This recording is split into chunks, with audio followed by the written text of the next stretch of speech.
As we approach election night, we find ourselves in an incredibly dynamic and unpredictable political landscape. With just under a month to go, the presidential race is heating up, and it appears that both Donald Trump and Kamala Harris have viable paths to victory. According to Polymarket, a leading prediction market where people place real money on potential political outcomes, Trump currently holds a narrow advantage with a 52% chance of winning. This means that if we could somehow replay the election 100 times, Trump would emerge victorious in about 52 of those scenarios. Conversely, Kamala Harris has a 47% chance, which translates to her winning roughly 47 out of 100 elections. This leaves a slim possibility for an unexpected twist or event that could dramatically alter the course of the election.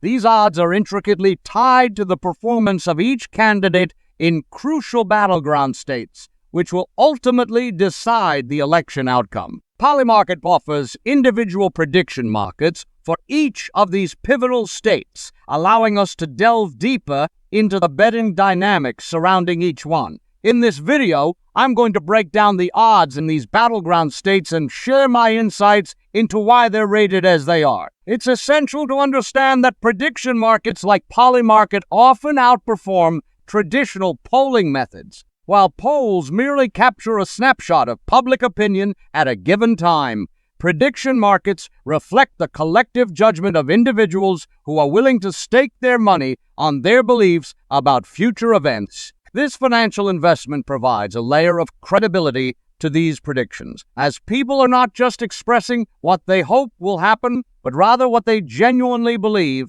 is likely to occur. This aspect often leads to more accurate forecasts than conventional polling methods, which can be influenced by temporary sentiments or media narratives.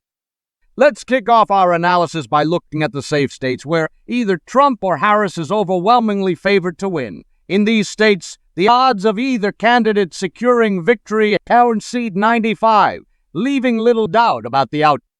But before we get into the details, hit the subscribe button, like this video, and leave your thoughts in the comments. Thank you for your support. For Kamala Harris, the so-called Pacific Blue Wall is expected to hold firm. States like Washington, Oregon, California, and Hawaii have consistently voted Democratic for many election cycles. In fact, this election will likely mark the 9th consecutive time these states go for the Democratic candidate.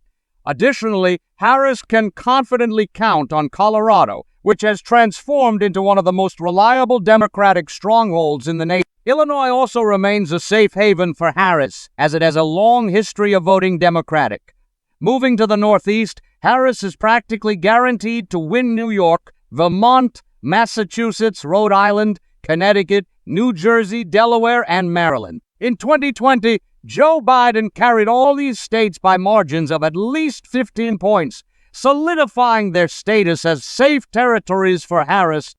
Moreover, Harris is expected to win Maine's 1st congressional district with a 98% probability, along with the District of Columbia, where Democrats have traditionally dominated elections, often by staggering margins, sometimes exceeding 50 points.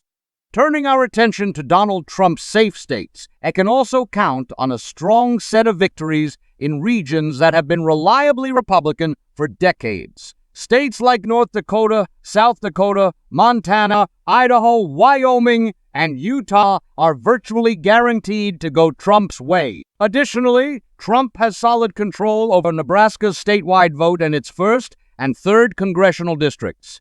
Other safe Republican territories include Kansas, Oklahoma, Missouri, Arkansas, Louisiana, Mississippi, Alabama, Tennessee, and South Carolina. Trump is expected to maintain a secure grip on Kentucky, Indiana, and West Virginia, all of which have consistently leaned Republican. Similar to Harris, Trump won all his safe states by margins of at least 15 points in the 2020 election, and the trends suggest that this year will follow a similar pattern. As we fill in the electoral map with these safe states, an interesting picture emerges.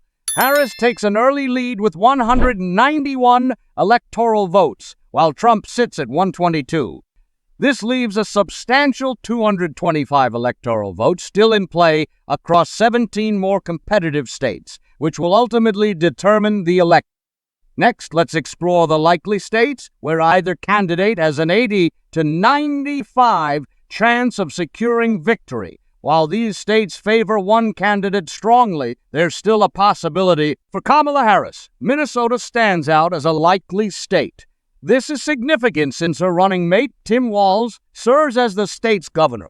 Minnesota has been a Democratic bastion for over 40 years, and if Harris wins, it will mark the 13th consecutive election cycle where the state goes blue.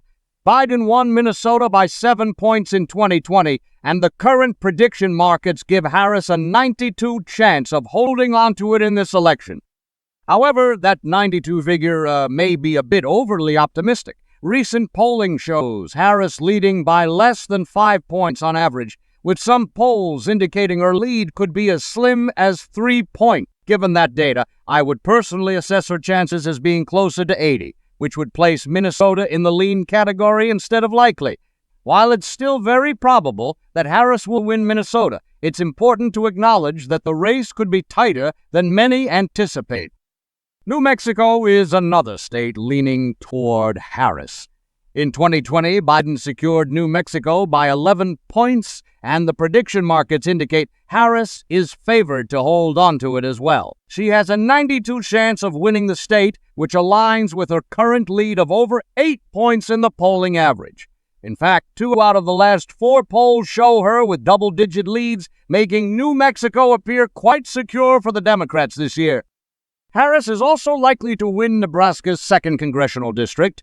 While Nebraska as a whole tends to lean red, the Omaha-based 2nd district has been shifting leftward due to an influx of college-educated voters. Biden managed to flip this district by 6.5 points in 2020, and the prediction markets currently suggest that Harris is favored to win it again.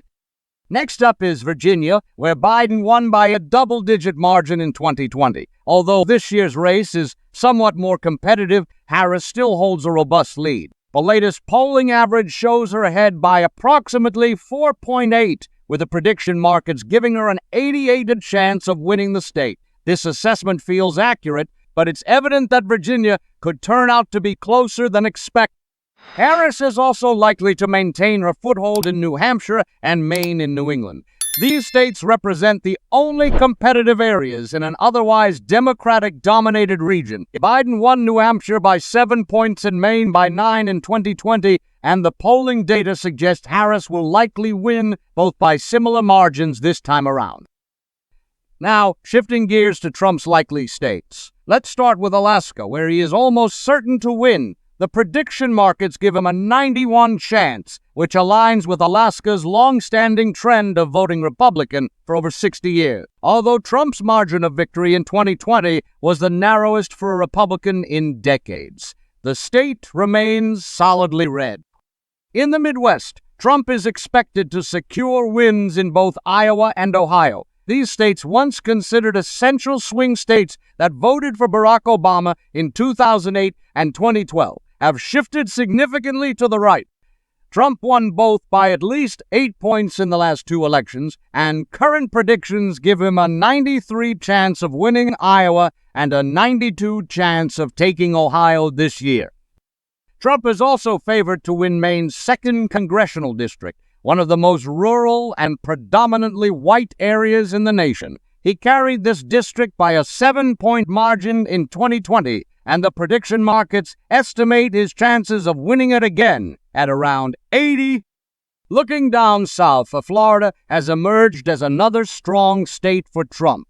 Long considered a quintessential swing state, Florida has been trending Republican in recent years.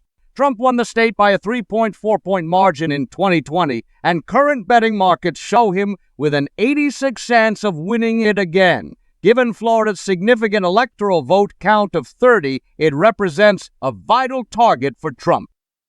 Lastly, Texas, with its 40 electoral votes, is another state that Trump is expected to carry.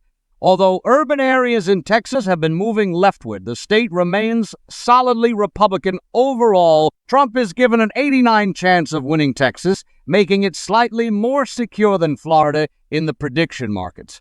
However, interestingly, his polling lead in Texas is narrower than in Florida, suggesting that Texas could potentially be more competitive than initially perceived. As we account for these likely states, Trump's electoral count rises to 229, putting him a mere 7 votes shy of Harris, who stands at 226. This leaves a critical 93 electoral votes still in play across the remaining battleground states, the ones that we'll be keeping a close eye on as the election approaches. Let's delve deeper into these highly competitive states, starting with Arizona, currently considered a lean Trump state. Trump holds a 67% chance of winning there. Arizona was one of the tightest races in 2020, flipping blue for only the second time in 70 years, with Biden winning by a razor-thin margin of just 0.3.